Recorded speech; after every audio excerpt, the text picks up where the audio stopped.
Welcome to right concept of mathematics. हम लोग पिछले वीडियो में हम लोग जो है सिमेट्रिक और एस्क्यू सिमेट्रिक मैट्रिक्स का प्रॉपर्टीज पढ़ रहे थे। तो एक बार हम लोग सिमेट्रिक मैट्रिक्स को भी जो है थोड़ा सा देखते हैं। तो सिमेट्रिक मैट्रिक्स क्या है? तो वह स्क्वायर मैट्रिक्स वह वर्ग आव्यूह जिसका ट्रांसपोज वही मैट्रिक्स हो उसे कहेंगे सिमेट्रिक मैट्रिक्स। अगर वह और एस्क्यू सिमेट्रिक क्या होता है? वह वर्ग आव्यूह यानी वह स्क्वायर मैट्रिक्स जिसका ट्रांसपोज करने के बाद वही उसी मैट्रिक्स का नेगेटिव प्राप्त हो उसे कहेंगे एस्क्यू सिमेट्रिक मैट्रिक्स। इसका हम लोग प्रॉपर्टी पढ़ रहे थे।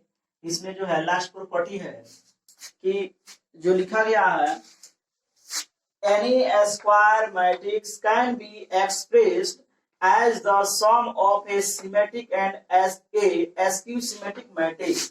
इसका मतलब है किसी भी वर्ग आव्यूह को एक सिमेट्रिक यानी सममित एंड ए स्क्यू सिमेट्रिक्स यानी विषम सममित एज द सम ऑफ माने के योग के रूप में व्यक्त किया जा सकता है। यानी एक लाइन में कि किसी वर्ग आव्यूह को एक सममित और दूसरा असममित आव्यूह के योगफल के रूप में व्यक्त किया जा सकता है। कैसे कि हम लोग जैसे कि मान लीजिए अर्थात अगर कोई मैट्रिक्स है इसमें हम 2 से गुना कर दिए, इसको बैलेंस करने के लिए 2 से भाग कर दिए और 1/2 हो गया, इसको a प्लस a लिख दिए। उसके बाद 1/2 ठीक है और इसी में ए का ट्रांसपोज जोड़ दिया है अपने जगह पर है, फिर ए का ट्रांसपोज घटा दिया। उसके बाद इसको एक साथ ले लेते हैं ए प्लस ए का ट्रांसपोज और 1/2 और फिर ये दो के एक साथ 1/2 ए माइनस ए का ट्रांसपोज। ऐसे हम लोग जो इसके पहले वाला थ्योरम में देखे थे ए प्लस ए ट्रांसपोज हमेशा सिमेट्रिक होता है और a माइनस ए का ट्रांसपोज हमेशा एस्क्यू सिमेट्रिक मैट्रिक्स होता है। यहाँ पर कांस्टेंट से गुना है तो ये भी क्या होगा? ये सिमेट्रिक होगा। ये पार्ट क्या होगा? सिमेट्रिक हुआ, शॉर्ट में लिख रहे हैं। और ये जो पार्ट हुआ एस्क्यू सिमेट्रिक।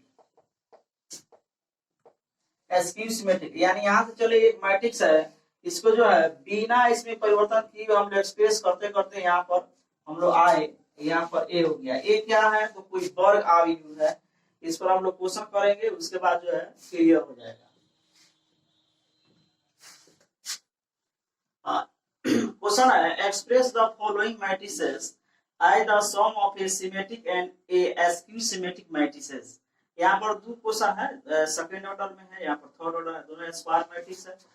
तो हम लोग अभी थ्योरी देखें कि यहाँ पर जब सॉल्यूशन जब करेंगे तो लेट ए मानिए 3 5 1 -1 मैट्रिक्स को मान लिए।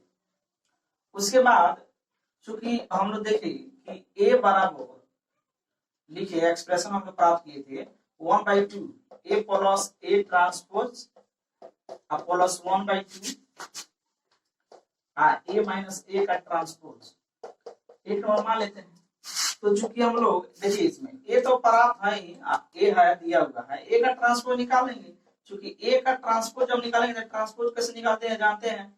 रो को कॉलम से क्या करते हैं? अदला बदली करते हैं। तो ये क्या हो गया? ऐसे जो है इसको खड़ा कर दीजिए, फर्स्ट रो को फर्स्ट कॉलम में यानी 3 5 आज जो है सेकंड रो है सेकंड कॉलम में 1 -1 ये हो गया इसका ट्रांसपोज। अब एक नंबर से ए बराबर यहाँ पर जगह कम है, क्योंकि यहाँ पर a बराबर 1/2 A plus A transpose 1/2 A minus A का ट्रांसपोज। एक्सप्रेशन आप इसी को बैठा देंगे हम लोग। तो यहाँ से हो जाएगा a बराबर 1/2 ए है 3 5 1 -1 अब प्लस ए का ट्रांसपोज अभी निकाले थे हम लोग, आपको 3 5 1 -1 उसके बाद 1/2 इतना हो गया। यहाँ से फिर ए लिखेंगे, ए हो गया 3 5 1 -1 अब प्लस इसका ट्रांसपोज 3 5 1 -1 उसके बाद हम लोग क्या करेंगे 1/2 1/2 हो जाएगा। अब इसको जोड़ेंगे जैसे हम लोग जोड़ते हैं, हो जाएगा 6, हो जाएगा 6 -2, उसके बाद 1/2, इसको जोड़ेंगे तो हो जाएगा, सॉरी यहाँ पर जो घटाव है, यहाँ पर घटाव रहेगा, यहाँ पर जोड़ है, यहाँ पर घटाव रहेगा, तो ये हो जाएगा, कोई घटेगा इसमें तो 0 हो जाएगा, ये हो जाएगा आपका 4, ये घटेगा इसमें से तो -4, और ये घटेगा इसमें से तो 0 हो जाएगा। और फिर इसको जो है हम लोग क्या करेंगे, आगे बढ़ाते हैं, इसको 1/2 से इसको गुना कीजिए, तो 1/2 से गुना होगा तो इसके सभी एलिमेंट में ही गुना हो जाएगा, हो जाएगा 3 3 3 और -1 प्लस, इसमें 1/2 से गुना करेंगे तो वहीं हाथ होगा, 0 हो जाएगा, 2 -2 और 0, बस इतना ही तक हम लोग। और फिर इसको नहीं जोड़ देंगे, और जब इसको जोड़िएगा तो यही मैट्रिक्स आ जाएगा। तो यहाँ पर जो है ये जो आएगा ना, ये आएगा सिमेट्रिक, और ये जो आएगा एस्क्यू सिमेट्रिक हो गया। यही जो है इस मैट्रिक्स हम लोग एक सिमेट्रिक और दूसरा एस्क्यू सिमेट्रिक के जोगफल के रूप में हम लोग व्यक्त कर दिए। अब इसको जोड़ना नहीं है, बस इतना ही हो गया। ऐसा इसको भी करेंगे, यहाँ पर सेकंड ऑर्डर में था, ये थर्ड ऑर्डर में, वैसा ही करेंगे, ये एक्सप्रेशन है ही। अब इसमें क्या करेंगे, नया काम यही करना है कि ए का, इसको ए मान लेंगे पहले, इसको लेट ए बराबर इतना, ए का ट्रांसपोज हम लोग निकाल लेंगे, ए का ट्रांसपोज निकालने के बाद इस एक्सप्रेशन है जो फॉर्मूला है उसको रख देंगे, ऐसा ही यहाँ तक कैलकुलेट करके हम लोग लाके आंसर लिख देंगे। एक चीज इंपॉर्टेंट चीज है देखना है, ऐसे ऑब्जेक्टिव में पूछ देता है सिमेट्रिक मैट्रिक्स के लिए, मान लीजिए कि एक मैट्रिक्स है Aij एलिमेंट है, सिमेट्रिक एस्क्यू सिमेट्रिक मैट्रिक्स होने के लिए स्क्वायर मैट्रिक्स होना जरूरी, यानी m/m हो गया, रो और कॉलम का हो गया सेम हो गया। उसमें ऑब्जेक्टिव में पूछ देता है अगर ए सिमेट्रिक मैट्रिक्स है तो क्या होगा, ऑप्शन दे देता है Aij बराबर Aj, और जो है देखिए यहाँ पर डिफिनेशन हो जाएगा कि अगर ए, यहाँ पर ए इज सिमेट्रिक, तो सिमेट्रिक जब हो जाएगा इफ Aij बराबर Aj, यानी ये होगा उस मैट्रिक्स का एलिमेंट, आई हो जाएगा उसके ट्रांसपोज का एलिमेंट। अब इसको हम लोग देखेंगे थोड़ा सा, देखिए जैसे कि यहाँ पर जो है जैसे उधर देखे थे कि कोई मैट्रिक्स एग्जांपल लिए थे हम लोग, ABCGH मान लीजिए F, यहाँ पर GHF, यहाँ पर जो मैट्रिक्स है, ये मैट्रिक्स स्क्वायर मैट्रिक्स तो है ही, सिमेट्रिक मैट्रिक्स है। और इसमें ट्रांसपोज जब निकालिएगा, इसका ट्रांसपोज निकालिएगा तो यही मैट्रिक्स आएगा। अब यहाँ पर इसमें ए का ट्रांसपोज निकालते हैं, इसमें तो जैसे निकालते हैं वैसे निकालेंगे, AGH GBF HFC। अब यहाँ पर ये जो एलिमेंट है, मान लीजिए यहाँ पर A12 है, तो हम जो है इसका देखिए यहाँ पर जो है IJ है, पहले I है उसके बाद J है, यहाँ पर JI है, तो यहाँ पर हम निकालते हैं इसमें A21 जब निकालिएगा तो A21 यानी इसका मतलब है उस एलिमेंट को लिखना है जो सेकेंड रो और फर्स्ट कॉलम में, तो सेकेंड रो और फर्स्ट कॉलम यानी G, यहाँ पर G हो गया। इसके लिए हम लोग लिखेंगे, इसका मतलब है कि उस एलिमेंट को लिखना है इसमें जो फर्स्ट रो और सेकेंड कॉलम में, तो फर्स्ट रो और सेकेंड कॉलम यानी G है। तो ये हो गया आपको सिमेट्रिक, यानी सिमेट्रिक मैट्रिक्स होगा तो Aij जो एलिमेंट है बराबर होगा AJij, और वहीं जब ASQ सिमेट्रिक होगा कब होगा, जब Aij बराबर -AJI होगा। इसको क्या रखना, ऑब्जेक्टिव पूछता है, तो सीधा डिफिनेशन था कि जब अगर कोई मैट्रिक्स ए है इसका ट्रांसपोज करने के बाद, यानी स्क्वायर मैट्रिक्स है उसका ट्रांसपोज करने के बाद वही मैट्रिक्स आ जाए तो ये हो जाएगा आपका सिमेट्रिक और उसका ट्रांसपोज करने के बाद उसका नेगेटिव आ जाए तो हो जाएगा एसक्यू सिमेट्रिक। आई सिंबल के फॉर्म में हो गया।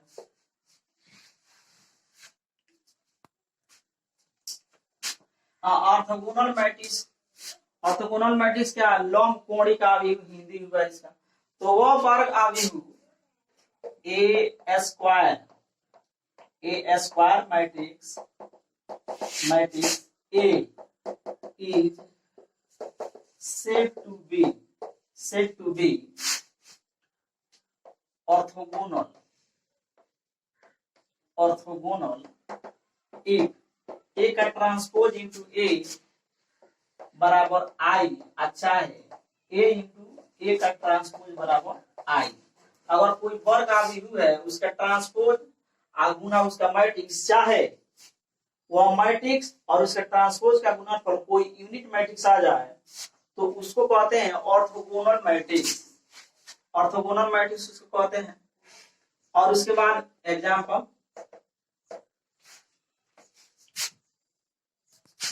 के तौर पर जो है यहाँ पर ये एक मैट्रिक्स है, इसको मान लीजिए चेक करना है ऑर्थोगोनल है कि नहीं है। तो इस फॉर्मा को देखेंगे हम लोग ये क्या है, पहले ए का ट्रांसपोज निकालेंगे। तो चूंकि ए का ट्रांसपोज निकालेंगे तो इसको जो है फर्स्ट रो में है उसको फर्स्ट कॉलम करेंगे, यानी कॉस ए साइन ए, उसके बाद माइनस कॉस ए, उसके बाद साइन ए। तो चूंकि हम निकालते हैं ए ट्रांसपोज इंटू ए, अब इसको यानी कॉस ए साइन ए, फिर minus cos A sign A into, अच्छा यहाँ पर जो है समझिए दूसरा के पार्ट लेते हैं, ए इंटू ए का ट्रांसपोज, तो ये हो गया ए, इसका ट्रांसपोज लिख रहे हैं यहाँ पर कॉस ए हो जाएगा और माइनस कॉस ए हो जाएगा, उसके बाद साइन ए हो जाएगा और उसके बाद साइन ए हो जाएगा। अब इसको इसका गुना जो है हम लोग पहले ही जान चुके हैं, तो कैसे गुना करते हैं, दोनों स्क्वायर मैट्रिक्स है तो फर्स्ट में कॉलम की संख्या सेकंड में रो की संख्या सेम होना चाहिए जो है। अब गुना करेंगे फर्स्ट कॉलम को लेते हैं बारी बारी से रो से गुना कर करके जोड़ेंगे, तो लेंगे इस कॉलम को इसे गुना करेंगे तो हो जाएगा cos स्क्वायर अल्फा, यहाँ पर लिख रहे हैं cos स्क्वायर अल्फा। तो उसके बाद इससे इसमें गुना करेंगे तो हो जाएगा sin स्क्वायर अल्फा। उसके बाद फिर अब इससे गुना करते हैं, इससे गुना करेंगे तो ये हो जाएगा माइनस कॉस अल्फा, अल्फा नहीं बल्कि ये ना है, इसमें ये रहेगा, ये हो गया। यहाँ पर कॉस ए इंटू, हाँ इसमें क्या हो गया, इसमें गुना करेंगे कॉस ए स्क्वायर हो गया,